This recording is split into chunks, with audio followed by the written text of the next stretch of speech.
vamos a continuar con el resto de las pláticas, para lo cual tenemos un video muy interesante en el cual vamos a conocer un poco más acerca de los ponentes que siguen. La plática es de Evolution on Search. Los dejo a cargo. Buen día.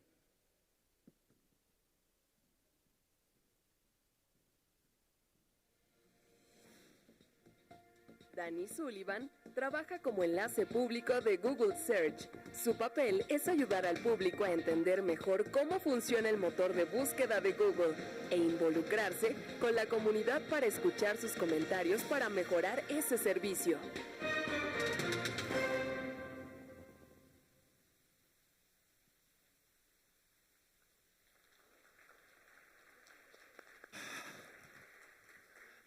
Hola, good morning. My hair used to be that brown. I wish it still were. It's very gray now. My name is Danny Sullivan. I am the public liaison for Google Search. I used to be a journalist. I started off in daily newspapers for 10 years. Los Angeles Times, Orange County Register, just daily newspaper coverage.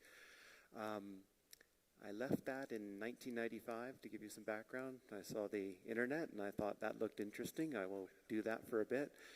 And I ended up writing about search engines. So my journalism career shifted and I spent 21 years writing about how search engines work, answering questions about people who wanted to understand search marketing.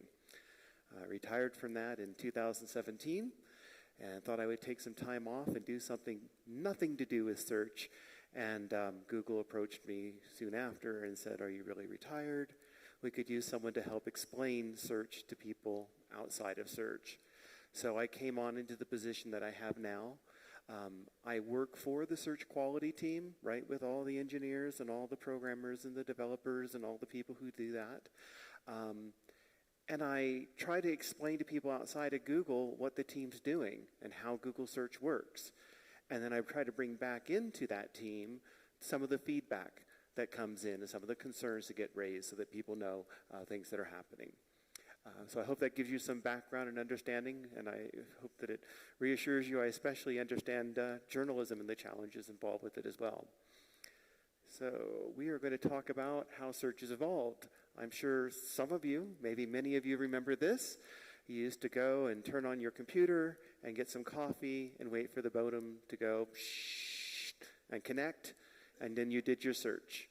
And it was only at a desktop, and it might be in the daytime, and that's how it worked. This is how people search today, all the time, on the move, walking down the street, bumping into you. It's always happening. It's on mobile. The demands and the expectations from search are much more different than when we were using desktop. You want something to eat, you want a map, places near me, make it show up, show me reviews. All these sorts of challenges are things that we have to have evolved and meet. And, there we go. Another challenge is that 15% of the searches that we see on a typical day are entirely new. And that can seem surprising to people. They say, how could you have so many searches for things you've never seen before? But you know news, and you know that there's always brand new things happening in the world. There's a sporting event, someone scores a goal, they've never done it that way with those teams in that manner, and within seconds, people start searching for information about it. They want the score, they want the background, they want the commentary, and they expect us, within seconds, to be pointing them to the most helpful information we can. And the good news is that a lot of you are producing that kind of great information, so we have systems that are designed to bring it in and then redirect people out to it as quickly as we can. But that's one of the challenges we have to do and evolve and meet with search as well. So the expectations people have for search have grown over time. They really don't generally expect to just get 10 blue links and that's it, especially if you're younger. Where is my short video? Where is that kind of information that's showing up for me?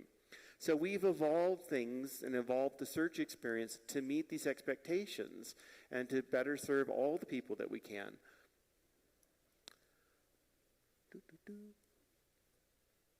There we go. One way that we've evolved is we've become much better at understanding meaning. It used to be when you would do a search, you would enter your keywords and we would match those exact words. So if you searched for shoes and someone was writing about the best shoe, singular, maybe we wouldn't match it, which would then cause people to think, I need to write my story and say shoes, footwear, and all those synonyms and variations. These days, we understand meaning much more, and even complexities. So we understand that the word change can have different meanings, such as replace or exchange or adjust, so that if someone's writing with those words in those contexts, we can connect. But we also can understand that the words have meaning based on the entire sentence. And in fact, we can understand that a series of sentences, a passage, might have an overall concept that is being expressed and match that to what people are searching for. So this was a really big evolution in how we've grown search, and we continue to do that, especially as we make use of things like machine learning. It really helps us. It's just not one of those things you necessarily see, but it is one of the things that's happening. Another example of how search has evolved is to better deal with situations of crisis. People turn to search, they can be very upset, and they really are expecting the most helpful thing that they can get. So, for example, if you were to do a search for domestic violence, and it's in one of the places that we have good partners and understand there's good information, we can direct you to a helpline so you can get immediate assistance rather than having to hope that maybe the first result that comes up might be the assistant you're looking for. We're even testing out where if someone was looking, unfortunately, of thinking of taking their life, that not only could we connect them with a live chat number or a live SMS number, but we even can use machine learning and generative AI to help them compile the message. Just have it right there so they can get started in getting to the help that they need. Or tropical storms, natural disasters, hurricanes. We have systems that understand if things like this are happening. We can elevate high-quality content such as what you're producing into our top stories, make sure that it's very fresh, direct people to maps, and make sure that they're getting that information as best they can.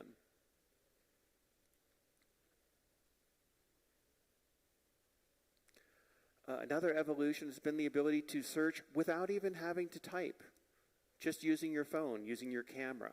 This is an example of Google Lens, and it's where you take a picture of a mathematical equation. I don't know what the mathematical equation is. I don't do math, sorry. But the good news is I could take a picture of it, and then it could help me, guide me through the homework process or guide me to understand what the equation's all about. I didn't even have to try to write it or figure out how to do certain little characters on my keypad. Here's an example of what we call multi-search. You see something that you like, a chair. That's the perfect chair, but I don't like the color. How can I describe this chair and say it I want in a different color? Well, just take a picture of the chair and say what color you want it in. And then we can understand that we should match chairs that are similar to that design, but with the color that you indicated. It's a combination of images and words. This was unimaginable, or not really something I think a lot of people thought of 10, 20 years, 25 years ago when we began. Or in this example, which will come up, I hope, there we go, multi-search for local. You like a particular kind of food, and you think, I wonder if anybody in this new place that I'm at makes that kind of food. So you can take a picture of it, say near me, and we'll try to look and see if there are businesses near you that are selling that kind of food or product and so on. This is what we've been testing out and using in the US. I'm sure it will be spreading out. It's the idea of trying to give people more perspectives. This is a really big evolution. People are craving from search more experiential information. They want to hear from individual people about what it's like if they used a product or what it's like if they went to a particular place. They want that in addition to the expertise content that's out there as well. So we're trying to give them ways to get to more of that information if they want to, so that search is better overall, and that if it's better overall and people are wanting to continue to search and they're getting the experiences, they're also still being able to tap into the expertise content that you may be producing, as well as if you're producing your own experiential content. This has been out, I think, for over a year, maybe 2 years now. It's the ability to understand how we determined a search result should appear and information about it. It's another important evolution. It's sort of like if you buy something in the store and you see what the ingredients are, you want to understand more about what's in it. That's like food labeling for our search results. It will tell you the source of the information, some background, so people can understand and make some evaluations and have information literacy. It will tell you things like the search result was not personalized. Most of our search results are not personalized, despite what many people tend to think. But it will reassure you, or if it really was, it would let you know. It would tell you things like why we're matching. It's in the same language you used. If generative AI was involved, it would tell you that that was involved. There's all sorts of things we're trying to share about that. Similarly, we just launched the About This Image feature. And this is so that people can understand more about the background behind an image. So that if an image is perhaps going viral and they do a search for it, they can discover that no, this isn't something that just happened today. This is actually an older image. And it feeds in both with fact-checking for professional organizations, but also feeds into just how individuals can verify and understand and get more background about information. And we've also launched a Results About You feature. We have made it much more efficient in some places, but we also just have it generally, the ability for people to remove information about them. This is another huge evolution. When Google and I think search engines started, the idea was, here's all the information we found, there you go. And generally that's very useful, but sometimes it can be very sensitive. You're a private individual and somebody does a search and they can locate your email address or your phone number, and you're not a public persona, you're not a business, and you just don't have enough information about you that other information might come up first. Or maybe there's some third-party service that's making a business out of listing all that information. You have the ability to say to us now, I don't want that to show in search results, and we'll remove it. Well, we have limitations if there's public interest and things like that that would really come up and make it compelling. But it's designed to let people feel more in control and have more trust in the search results without really compromising the core, value of maximizing access to information for what people can see. And then, of course, there's SGE. And I'm so happy that we've expanded it and that it's come to Latin America, because I had to do another talk on Tuesday and everybody kept asking me, when's it coming?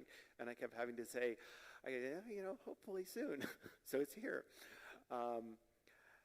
And I understand that there's also lots of concerns about what's happening with generative AI and what's happening with the lab experiments and what will Google be doing this and what does it mean for publishers. So I'll tell you. No, I'll tell you as best I can.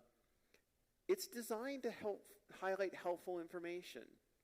It's not designed so that you do a search and we say, here's the information, now you have no need to click on anything, you're all done. That's not how search works right now. Very limited situations where search may do that sort of thing, where it's really factual information, what time is the business open, what was the score with the game if we have partnerships and we've licensed information. There are a few cases like that, but the huge chunk of searches that happen, we're really referring people out to say, here, these are sources that can help you. This is designed to do exactly the same type of thing. It's just designed to speak to the way that people are finding compelling sometimes with generative AI, that it can help them get a grounding or understand some of the frameworks of things that are involved. Sometimes I do a search, I'm sure you have, about something you know nothing about. You need to buy a new product. You don't understand the basic products that are out there, capabilities. So you do a search and you click, you do a search, you click, you do a search, you click, and then finally you're in a position to say, now I know enough that I'm going to do some more searches to understand if I want to buy these particular products and so on. This may help people go more quickly through that journey, but still ultimately end up at places that can help them. So it's not designed to be a replacement, it's just another evolution, and we're just still testing it and still trying to understand. And I think many people who have played with generative AI understand it can be really compelling. So we want to understand how and what role does it have to play within search, but where search is still doing the things that search has always done, which is supporting the open web ecosystem and publishers. If you're wondering, by the way, well, how do I appear here? There's nothing special you need to do. Just do the normal things you already do for search, because really this is an extension of search. Excuse me. So we had some questions that came in ahead of time. I will go through those, and then I think we have some time for a few live questions afterward. And then I'll try to stay here through the break, and then I'm going to run because I have to actually get on an airplane after that. So can you explain what happened to our algorithm this year? And I have to do more slides to do that. So, did I click on it? Here we go.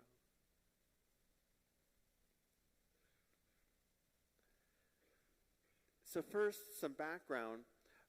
We use multiple automated ranking systems to determine how to show relevant search results.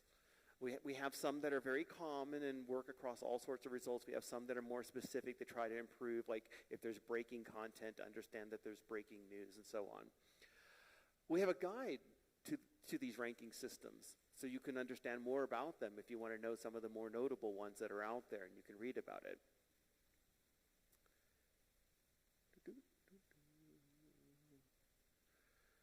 We regularly update these ranking systems. So if you've ever heard Google has done an update, that's usually what people are talking about. We've updated one of these ranking systems.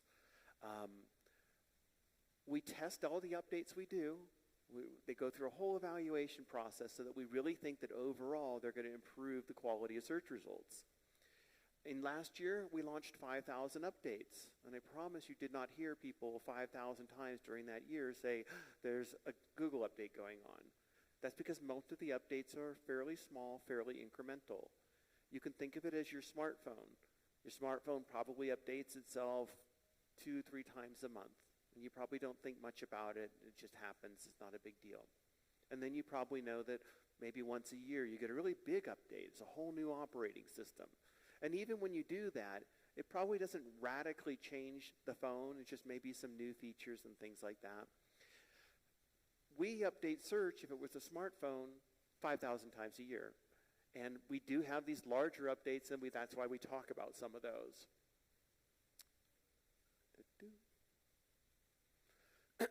And we try to let people know when we're having them, the ones that we think that they may want to know about, because maybe they'll see some traffic changes.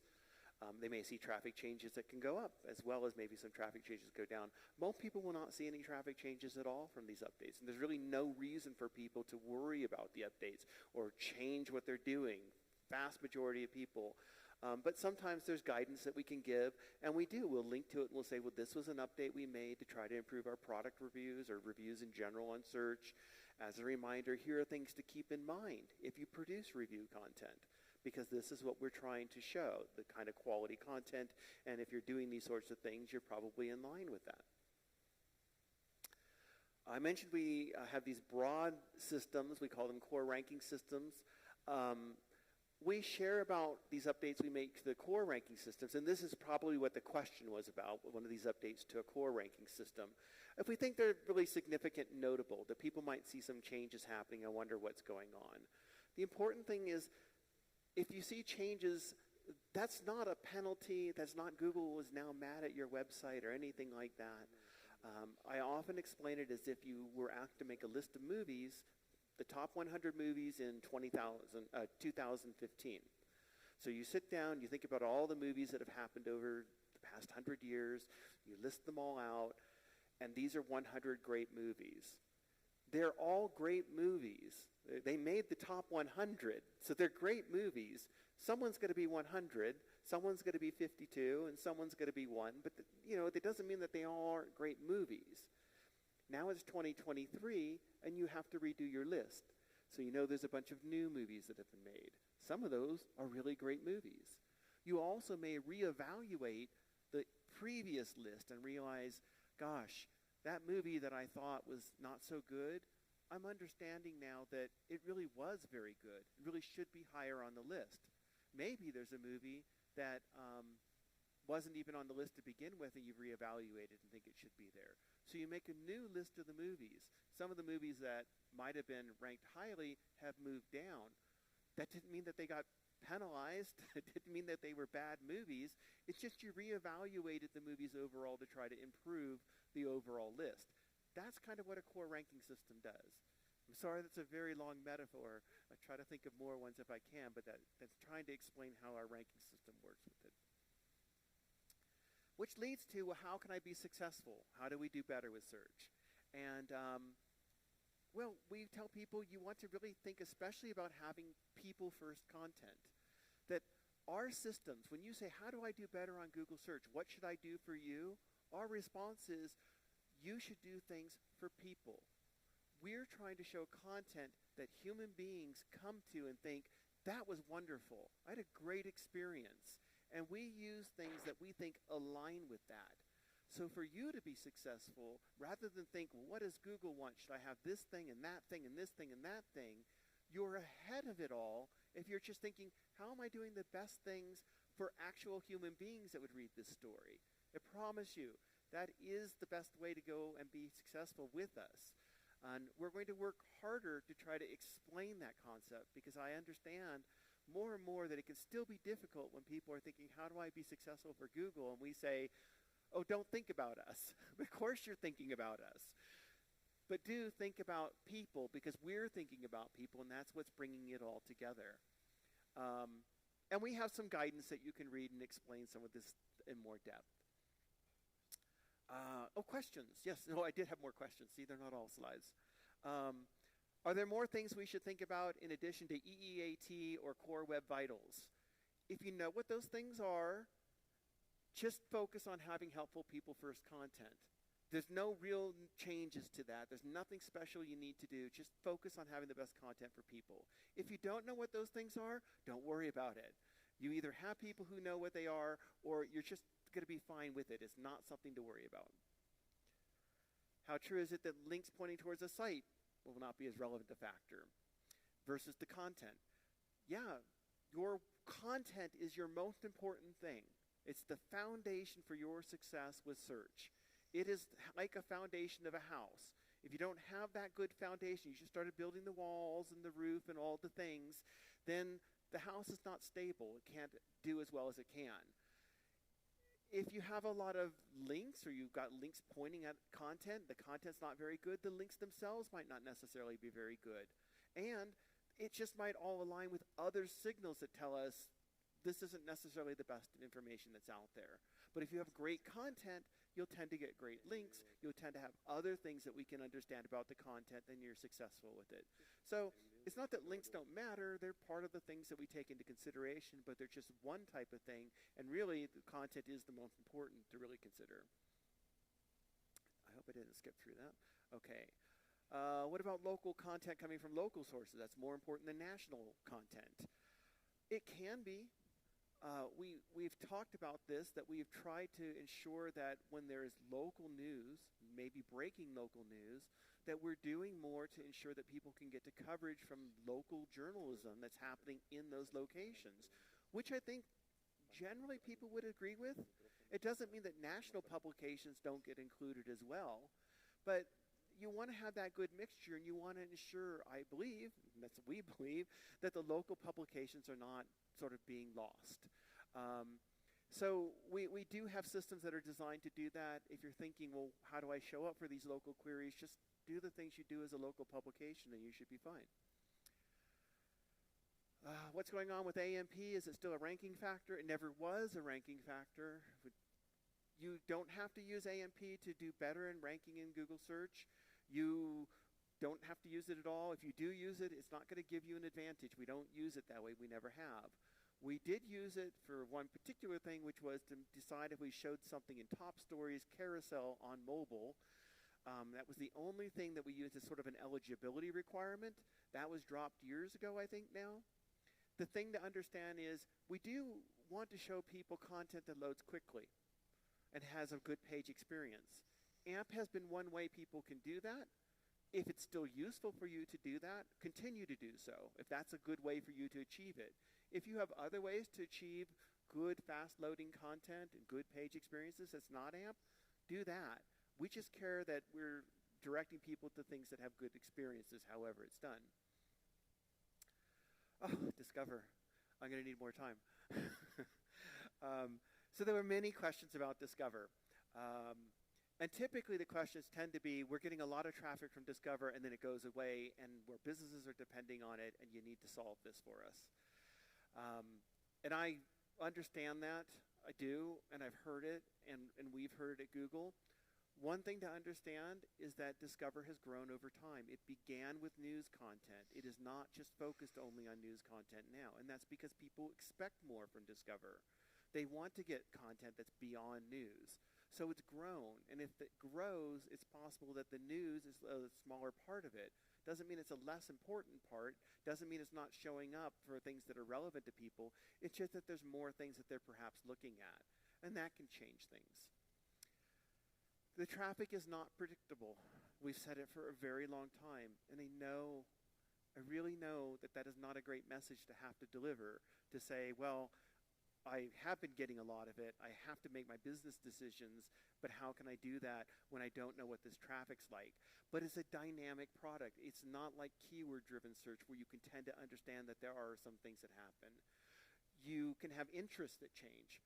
You might align with someone who is interested. A lot of people are interested in something that's very trending. And then the trend goes away, and your content is not so strong for that anymore because the trend's not so strong anymore. And I understand there's ways, if we can, to try to explain more about that, we'll do.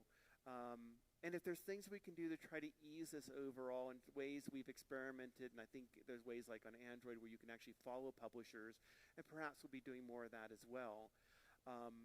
But that is sort of the complicated aspects to Discover. And I also understand that there can be complaints that, well, we see this publication doing things that we don't think follow your guidelines, and what are you doing about it? And we do act upon that sort of stuff. Sometimes you won't see immediate reactions because we want to understand the basic issue, and we want to come up with a solution that doesn't just solve it if we see one particular problem, but solves it for things overall and improves things overall. I've sort of lost track of where I'm at, but so I figure someone will pull me off the stage when I'm done. Is our audience less interested in hard news? No.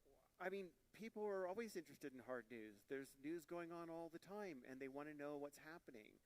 On Discover, they get that as part of an overall mix of things that they want, because they don't actively express things on Discover. It ties into kind of their current interests. But on Google Search, we're just trying to show people the most appropriate stuff we can. If we understand that there's a news event happening, then we have signals that say, wow, people are searching for this particular type of thing, and we can see that there's a lot of content being written about it all of a sudden. That's probably a really hard news kind of event. Make sure that we're showing more news content, because it's really important at this point. That's what people would expect. 6 months from now, sometimes the same query isn't related to a place. Could be a different location, a person's name, or whatever. Isn't so newsy. And so, yeah, the hard news aspect to it might ease off, and the results might change because the people's expectations have changed. But know that if there's an expectation and people are seeking it out, we definitely want to find it, show people, and direct them people to it. Oh, gosh. Yes, I'm right at the end.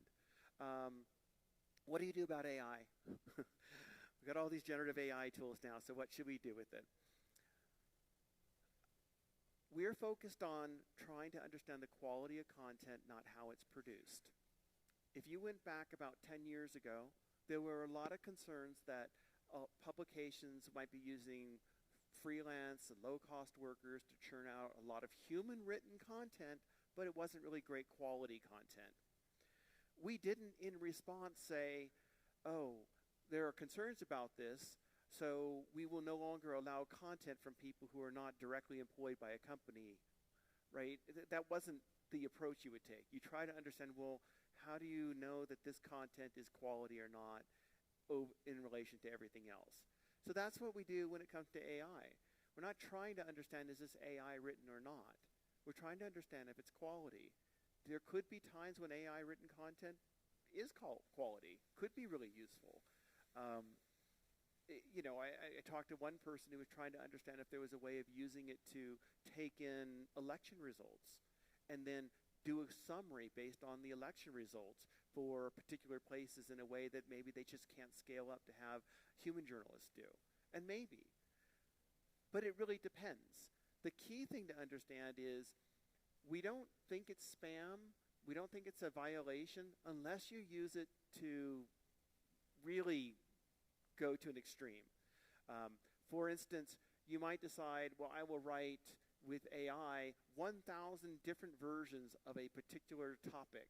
I'll take an article. I know that article potentially could have 1,000 different angles beyond the main one that's happening. So I'll write it 1,000 times using generative AI. You probably didn't do that because you had actual needs for your readers. You probably did it because you thought, I'll just do this and then I can show up in a whole bunch of ways on Google. And that's trying specifically to use automation to show up for rankings, and that's against our guidelines. We don't like it, and we encourage people not to do it. And you can think about why. You wouldn't put those 1,000 variations of your article on your homepage. Stories have angles. You probably have a main story. You probably have 1 or 2 or 3 key angles that have come off of it. You wouldn't put 1,000 things out there. Human beings wouldn't expect that. We do have guidance that we've tried to explain more, asking yourself the who, how, and why about content production, how you would express it to your readers, why you would explain to your readers if you're using AI or however you produce your content. And we think that may be a good guide for everybody as you're going through things with it from there. And I was going to try to do live questions, and I'm getting a thumbs up, so I guess we can still do that. So I'm not certain where people go for that. Oh, yes. You put your hands up, and the microphone will come. Oh, that's good. You have the question. Yes. Hola, hola. Ahí está. Danny, it's great to have you here. I'm normally the interpreter of your words in the web to this audience, so it's great to be able to ask live. I wonder if you can share your vision on the future of news from the search experience perspective. Like from your insights would be great for this audience. So we tend not to be big future sharing types of things because we don't know the future. But I would say that generally, I think we want to ensure that news continues to be successful. Like, we really want that to happen. I work with the search team. I work very closely with the Google News team. When they say, or when I say we want news to be successful, we really mean it. And I well know that there can be tensions between Google and search. I can also recall being a journalist when we didn't have search engines at all, and when people wanted to find our stories or we wanted to grow our readership, we had to spend a lot of money doing marketing. Like, we spent a lot of money. I worked for 2 different newspapers that were in a newspaper war trying to build up their circulation. We spent a lot of money on marketing to try to attract people just to become subscribers. I think one positive thing is people can get access to your content now and come and potentially convert and become subscribers just because they did a search without you having to do the marketing stuff. And that's wonderful because they're satisfied if we can direct them to better content. That's successful for us, it's successful for them, it's successful for you. It only works if it's successful for everybody. So I guess the future of news is to try to continue to understand how do we support the news industry and ensure that it's a thriving industry because everybody benefits when it is. And maybe that's all oh yeah, we folks. And I can't see anything because the lights are really bright. Oh, there we are.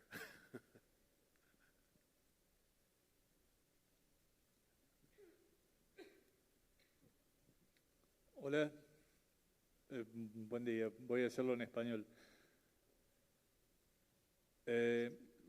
Hay 2 preguntas que tengo que están de algún modo vinculadas. Una, lo que decías de la posibilidad de que una persona pida eliminar datos que lo involucran. Es una demanda que los medios tenemos con mucha frecuencia de gente que ha estado involucrada en alguna causa judicial, que pide ser eliminada porque o ha sido sobreseída o ha pasado tiempo. Desde el punto de vista de los medios... I'm so sorry, you're going to have to start over. No, I wish I could have responded in fluent Spanish. Perfecto, no hay problema. No, te decía... Just a moment. I can translate, Danny, if you want. Yeah, why don't we do that? That'd be great. Yeah. Go ahead. ¿Quieres terminar, Carlos? Sí. Y en ese caso, desde los medios generalmente hemos rechazado ese planteo porque entendemos que el derecho al olvido no es una norma en América Latina y creemos que se puede ver afectado el derecho del público a tener conocimiento de alguna situación judicial que haya involucrado a una persona. Y por otro lado, respecto del menú contextual, de la posibilidad de que haya información presentada en una primera pantalla, creemos que puede ser un grave riesgo para el tráfico de los medios de comunicación, porque en esa pantalla puede generalmente resolverse la necesidad de búsqueda de una persona y no tener necesidad luego de ir a un enlace que en algunos casos suele ser difícil de acceder. Okay, I'll do my best. So for the first question, and Carlos, correct me if I'm wrong. The first question is related to a bit to right to be forgotten and some specific cases that publishers have faced when there's an individual that requests his or her information to be taken down, but however there is a public interest around that individual because that person has a legal trial going on and there is interest from a public interest perspective. In the European Union, they've codified that for us. They haven't done it for publications, but they've told us you have to remove, and we have a whole system that we do. But I like your question because it sounds like you're asking what should in Latin America there isn't. You're right, but it sounds like you're asking what publications in Latin America, how they might contemplate this. Yes. I'll do two parts. Beyond the European Union, we are understanding the concerns people have by the thing I talked about where we're trying to say this is personal information. Your address, your phone number, you're a private individual, you really have no public interest. It's potentially that we could think about other ways to do, but we're hesitant to do that for the same reason you're probably hesitant to do it. There's public records, who's doing it, how do you make those judgments? So there's that kind of hesitancy. We really, you have to be careful with that sort of thing. That said, I think all of us maybe need to recognize that individuals change, things can change over time, and what people have done in the past, when you search for them, they may not get as fresh a start as they like if they've done their time or done their change or really have been different, and yet they're not public enough that when you search for their name, the only thing you get is a 10-year-old news article that comes up. So it may make sense for publications themselves to think, well, what are our policies here? Because I'm sure you get these from people who come to individually and say, this was years old, and now I can't get a job, or now I'm being conflicted, or it's still sort of chasing me around, and I've apologized. Maybe even the victims have forgiven me, and so on. And maybe you have your own policies and decide, yeah, this is our criteria, and we may not allow that to be available to the search engines any longer in these certain cases, and that's a good resolution. So you may want to explore that. That's a complicated process, but then you get to discover the fun job of being a search engine, what we go through with it. So, but it can be difficult. I've seen situations like that where you're just like people like, they weren't even convicted of anything. They might have been arrested or something, but that got written up, and they're just not public enough that they have anything else about them. So I hope that helps answer. And there's the second question. Thanks, Danny. The second question is around SGE and the concern around publishers that when the SGE result appears, there's going to be an important amount of information that might not push users to actually click on the actual news content and direct to the publisher's website. So what we do is designed to encourage people to visit the website. Even when we do featured snippets, I'm sure you've done this, you do the search and there's the thing and then the link comes below. And when that first appeared, people said, no one will ever click on the search result. They'll just get everything they need and they won't go away. And the reality is people do click, and in fact it's so much a traffic driver that people actively want to be in that space. That said, if you're concerned that we show too much information, we have actual controls. We call them snippets, those little descriptions, and you can tell us, don't show a snippet, or you can only show 50 characters, or you can only show 250 characters. You can do that, and we'll follow that. We won't show more than that if you think that we're showing too much. And you can experiment with it and see if it makes a difference or if it doesn't make a difference. But I would say that I think it's helpful when people can understand what's happening on a page so they understand why they want to go to a page. Not every search someone does is going to result in a click on every single link on a page. We all search, we all understand that. You do a search, you understand what's on the page, you may decide, oh, I need to click, I do need to learn more because there's more that's here. And the snippets and the descriptions and the things that are showing there can encourage those sorts of clicks.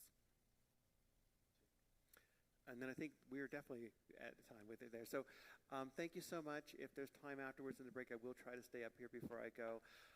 Thank you again very, very much for all the work that you do. Like I said, we really want to reward it, and we hope to live up to that. Thank you.